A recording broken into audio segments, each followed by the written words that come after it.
Hello everyone, I am Ritoma, your host and your dose for today. First, I would like to wish you all a very happy new year.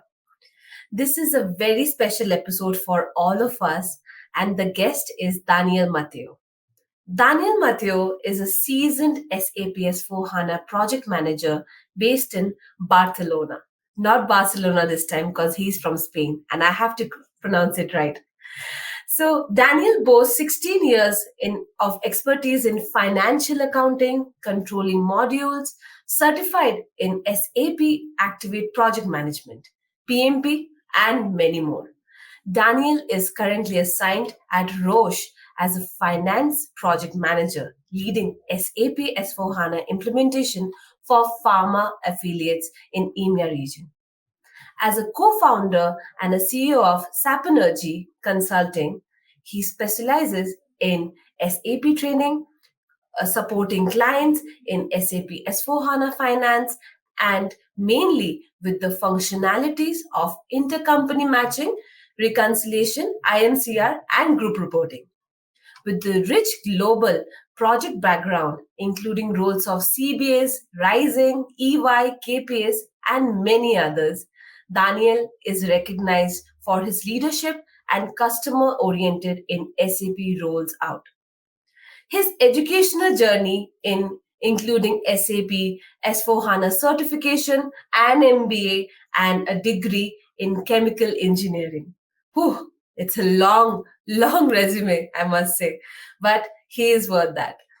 Daniel has always also been a speaker at technical events like SIT Barcelona and SIT Fortaleza, showcasing his commitment to knowledge sharing. So let's meet him without wasting any time. Let's welcome Matthew. Hi, Daniel. Hello, Ritama. Hello, everyone. Hi. Thank you so Hi. much for the invite. It's my pleasure. Thank you so much for coming to our show. It's lovely to have you. Well, it's my pleasure to join it. So, how excited are you to do the podcast with us? Yeah, The I'm first really excited. Yeah, so it's also beginning the year. So it's a Christmas present for me to join that. Wonderful. So, Daniel, before we jump into the questions and everything, I will like to know a little more about your life and your where are you living right now. So, can you give the audience a little glimpse that where you from and what you're currently doing from your end? Because I have given the introduction from my end. Now it's your turn a little bit.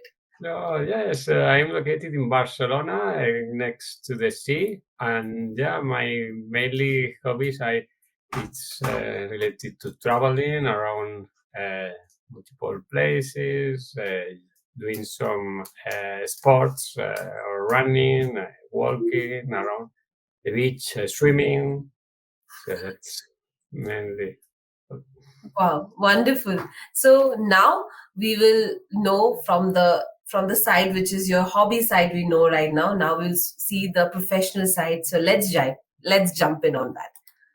Okay. So my first question D is can you please share some highlights from your 16-year journey as a SAP S4 HANA project manager? Yeah, it's good questions. I started 16 years ago, just after finishing my chemical degree, since I Okay. always like the computers and understanding the business processes and try to improve them. So at that time, I got the opportunity to join a big four entity. And since that, I was always willing to participate in international projects. So for that, since that time, I mainly join rollout projects in South America, North America, and also Europe. And since that, SAP allowed me to travel to many places and also learn different cultures. And for me, it's a really good career to be part of that. Wow, so this is a secret that if you learn SAP, you get to travel the world. Yes. So Oh, So we will go to the next question, dive into the next question, because I have too much curiosity, too much learning from you. So in this process of the podcast, Daniel, I learn from everybody that, okay, this is SAP S4 HANA, this is SAP TM. So I learn. So the next question is, what are the unique challenges you have encountered in managing international SAP projects and how you have overcome it? Yeah, so one of the main challenges are the different cultures for each of the different affiliates or the locations that the customer is located, and also the different time zones. So the people are located all around the world, and then you need in some way to interact with them. So what I always recommend is try to keep it simple and the very straightforward communication in order just to be sure that the participants are engaged with the project.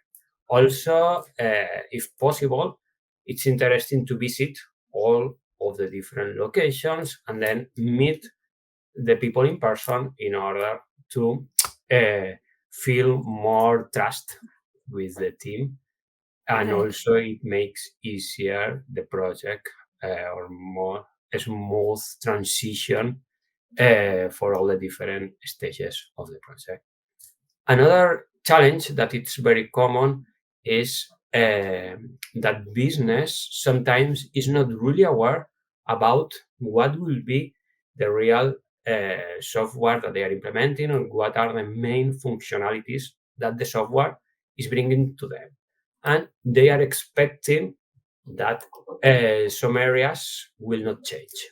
But it's in order to avoid having those issues, I always recommend to assess or discuss with all the different stakeholders and show in a demo how the system will look like before uh, building it and before doing all the testing. So they are really aware how the system will work and if they are concerned if some process or not, in order to afterwards define what are the main key differences that they are facing. So doing the discovery phase with a very detailed demo, it's also worth to avoid having to rework many items, or during the testing they are surprised that the process are not working as expected. All right.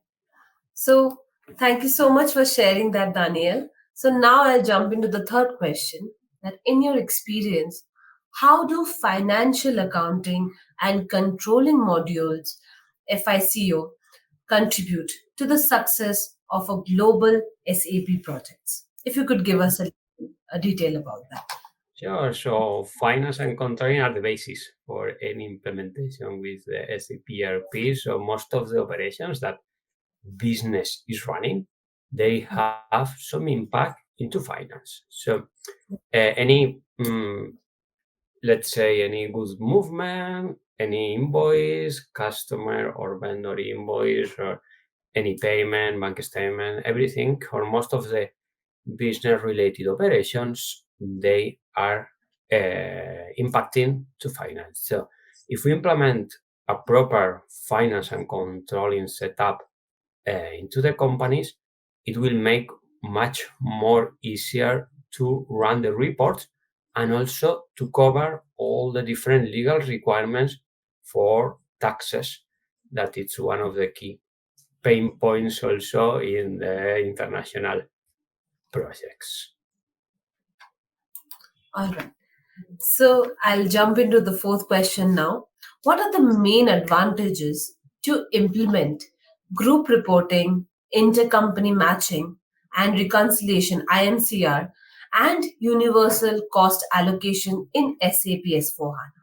If you could tell us about that. Oh, good. So those are newly functionalities that they are brought out with SAP S4 HANA, and currently not many people or many customers are implementing. So they are thinking about to implement, and I highly recommend those functionalities. So at the end, they are all based into Fiori apps that they are very user friendly, so they are more easy to run by the end user, and Right. the reporting are pretty good. So you can either use the analytics with the SAP or use the analysis for Office in order to have all the different either consolidated or intercompany or uh, or cost object postings into SAP.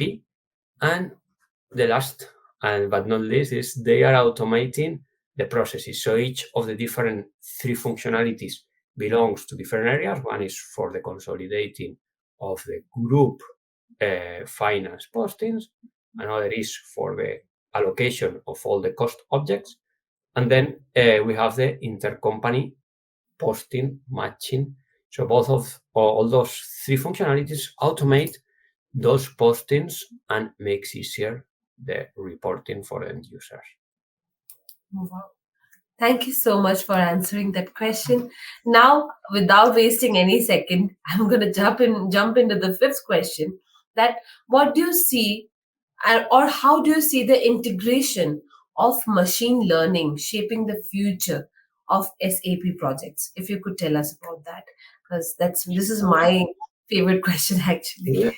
Yeah. So machine learning is a really trending topic, and SAP Right. is trying to incorporate in most of the solutions. And as part of finance, it's really helpful in Yeah. most of the processes, mainly for the bank statements. So SAP now it's building some solution in order to automate the Right. bank statement reconciliation to identify from which source it belongs, the payment or the collection.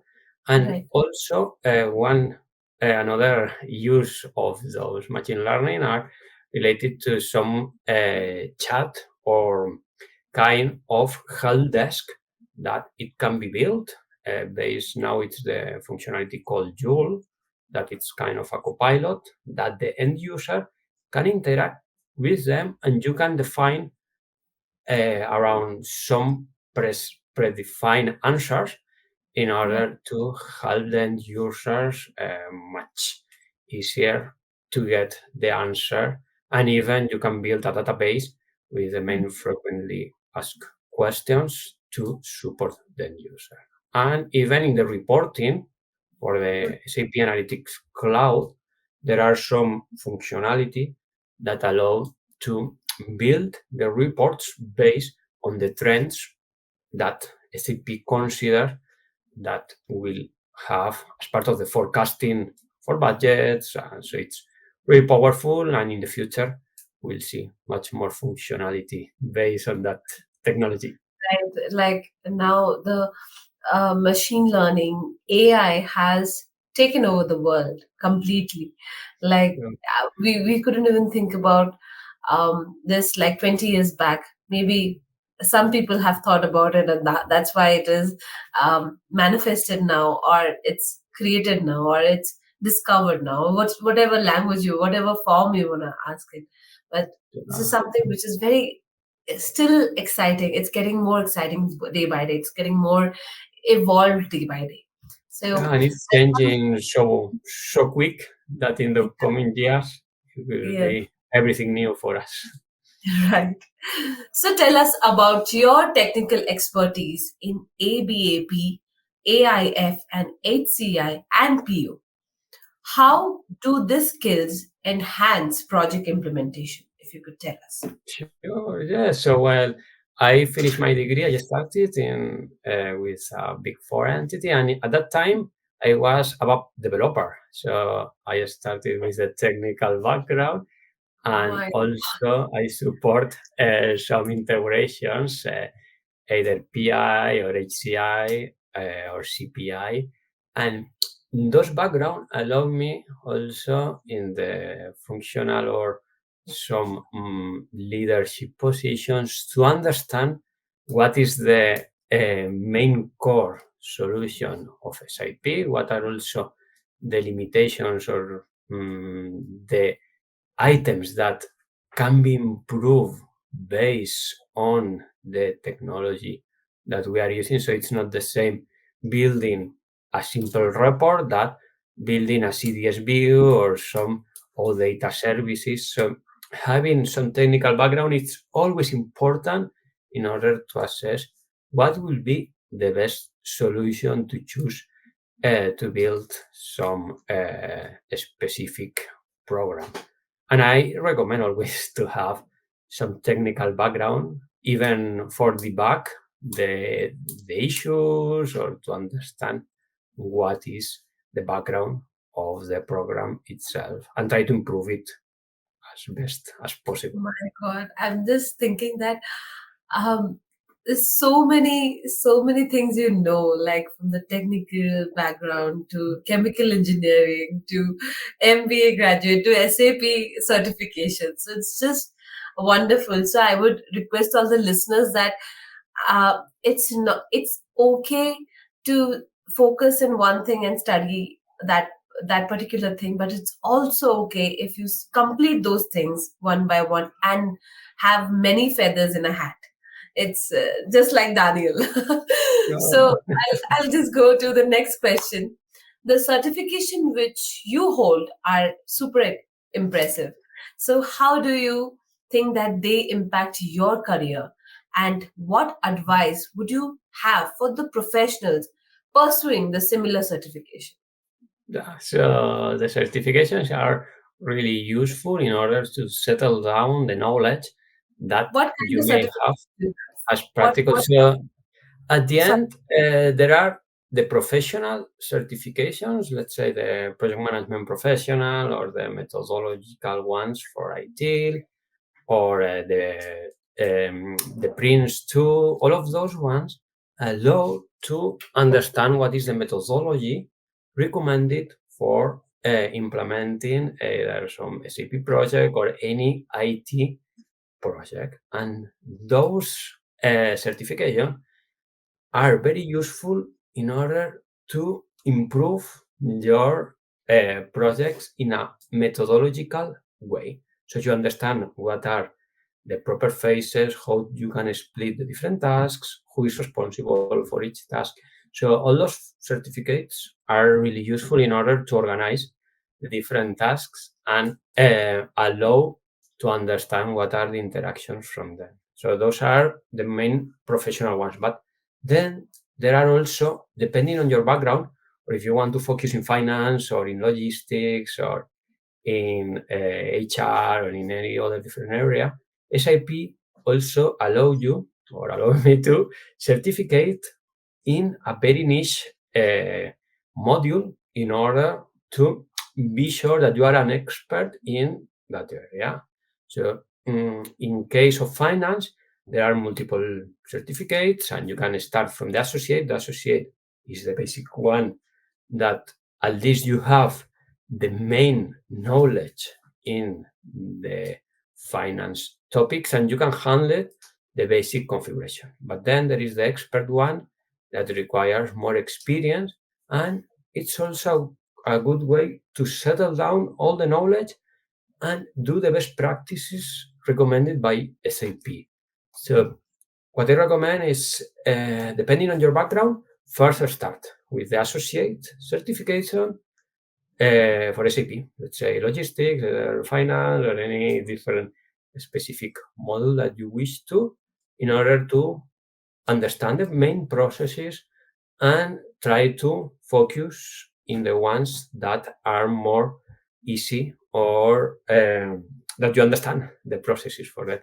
And then go further with more expertise or methodological certificates that at the end, any of them will bring knowledge to you and ways to improve your work.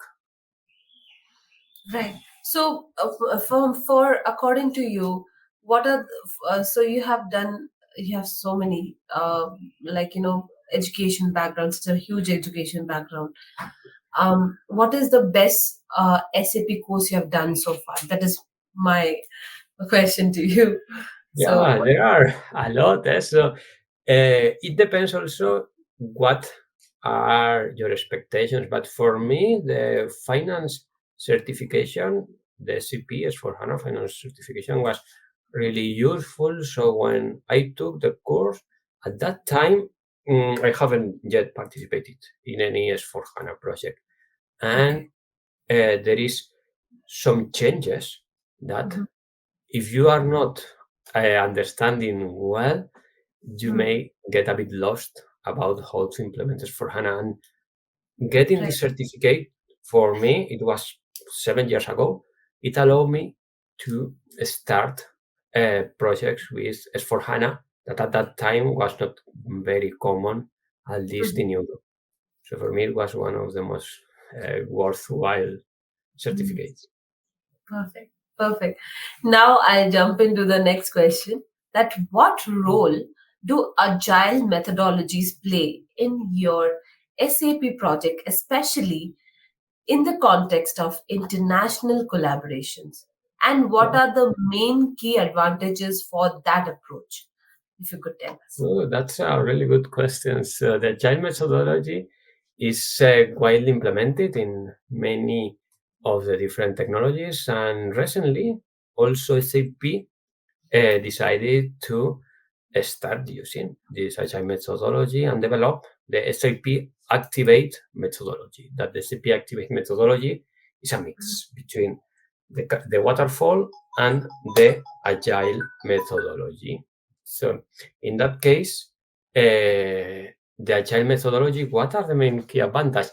First, that you are building step by step the solution, delivering a functionality that then user can validate without needing to wait up to the end of the project. So you are it's mainly focused in the building phase. So the discovery phase, it's also useful. So you show to the business how the work will be done or how is expected to run the demo, and then you are building it based on sprints and delivering to business small parts of functionality that they can test and then assess if they are really worth to move forward with that or do some adjustments.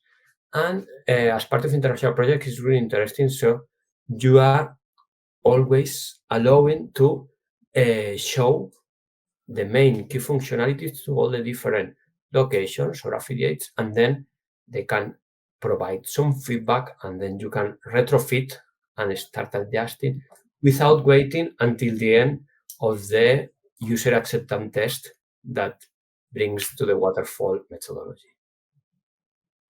Thank you so much for answering that, Matthew. Now I'll jump into the next question, that how do you manage and foster collaboration in multicultural project environment? Yeah, that's a very good question, and this is from my daily tasks.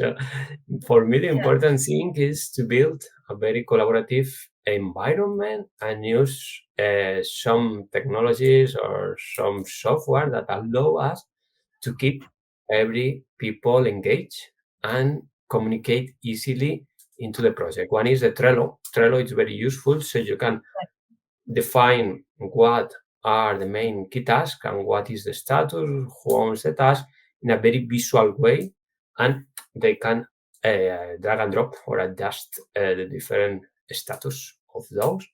Then you can build multiple chat groups with any tool that you can use, and then have multiple groups depending on each task. So what I recommend is, depending on what is the status, to build as many groups as participants focus in one task, and then try to communicate with them in a very smooth way, just being sure that the time zones will differ, and also to use some kind of more detailed software like Jira or some similar to that allow us to tag all the tasks, split by as much as detail as you need, and then have it a very control about the status for those.